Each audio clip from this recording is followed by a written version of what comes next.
जय माता दी। हर साल चैत्र मास के शुक्ल पक्ष की प्रतिपदा तिथि से चैत्र नवरात्रि का शुभारंभ होता है और इसमें गुड़ी पड़वा भी होता है और हमारे हिंदी नववर्ष की शुरुआत भी इसी दिन से होती है।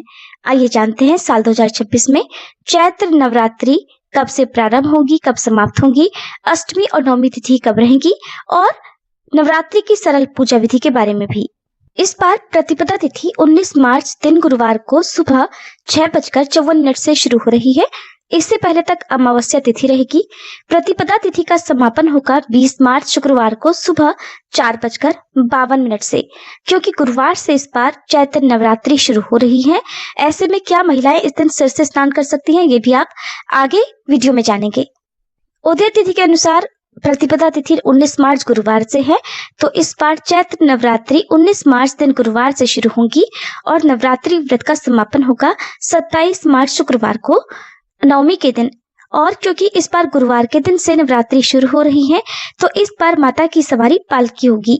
पालकी पर सवार होकर आना बहुत ज्यादा शुभ नहीं माना जाता, लेकिन ऐसे में यदि भक्त 9 दिनों में विधि विधान से माता की पूजा अर्चना करते हैं और नियमों का पालन करते हुए कथाओं का श्रवण या व्रत रखते हैं, तो उनके जीवन में शुभता आ सकती है। पहले दिन कलश स्थापना की जाती है, जो कि हमेशा शुभ मुहूर्त में ही करनी चाहिए और इस बार चैत्र नवरात्रि में कलश स्थापना 19 मार्च दिन गुरुवार को की जाएगी और नवरात्रि के प्रथम दिन मां भगवती के प्रथम स्वरूप मां शैलपुत्री की पूजा की जाएगी। कलश स्थापना 2 शुभ मुहूर्त में की जा सकती है, जिसमें पहला शुभ मुहूर्त सुबह 6:54 से 7:43 रहेगा। दूसरा मुहूर्त रहेगा अभिजीत मुहूर्त, जो कि दोपहर 12:10 से 12:58 रहेगा। कलश स्थापना यदि आप सुबह के समय कर रहे हैं तो ध्यान रखिएगा, सुबह 6:53 तक अमावस्या तिथि रहेगी, तो इसलिए अमावस्या तिथि में कलश की स्थापना करने से बचें और जो भी शुभ मुहूर्त बताए गए हैं उसी में कलश की स्थापना कर सकते हैं। क्योंकि गुरुवार से नवरात्रि शुरू हो रही है, ऐसे में कुछ नियम ऐसे हैं जो महिलाओं को पालन करने होते हैं। महिलाओं या कन्याओं को ऐसा कहा जाता है कि गुरुवार के दिन सिर से स्नान नहीं करना चाहिए, लेकिन क्योंकि इस दिन नवरात्रि की शुरुआत हो रही है, एक दिन पहले तक जो भी महिलाएं या कन्याएं शारीरिक रूप से शुद्ध नहीं हो पाई हैं, जैसे पीरियड्स के कारण आप इससे पहले तक सिर से स्नान नहीं कर पाई हैं और आज से आप व्रत भी रखना चाहती हैं, शुद्ध हो चुकी हैं, तो आप गुरुवार के दिन सुबह केवल सादे पानी से सिर से स्नान कर सकते हैं। अगर संभव हो तो किसी पवित्र नदी के जल में डुबकी जरूर लगाएं, क्योंकि इस दिन अमावस्या का स्नान भी होगा। इस बार अष्टमी और नवमी तिथि को लेकर भी बहुत ज्यादा असमंजस रहेगा, क्योंकि दोनों ही तिथियां 2 दिन पड़ रही हैं।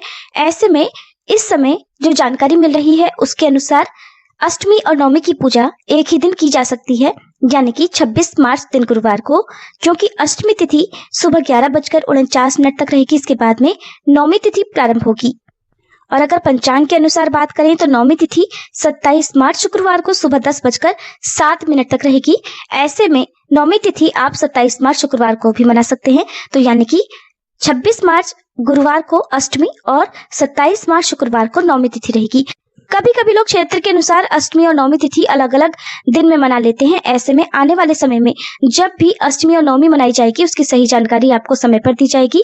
अभी तक प्राप्त जानकारी आपको हिंदी पंचांग के अनुसार दी गई है। नवरात्रि के पहले दिन कलश की स्थापना करके व्रत का शुभारंभ किया जाता है और मान्यताओं के अनुसार अष्टमी को कन्या पूजन करके, तो कुछ जगह पर नवमी के दिन कन्या पूजन करके फिर नवरात्रि व्रत पूर्ण हो जाते हैं। नवरात्रि व्रत का समापन हो जाता है और अगले दिन कलश विसर्जन और दुर्गा विसर्जन करके भक्त अन्न ग्रहण करके अपना उपवास खोलते हैं।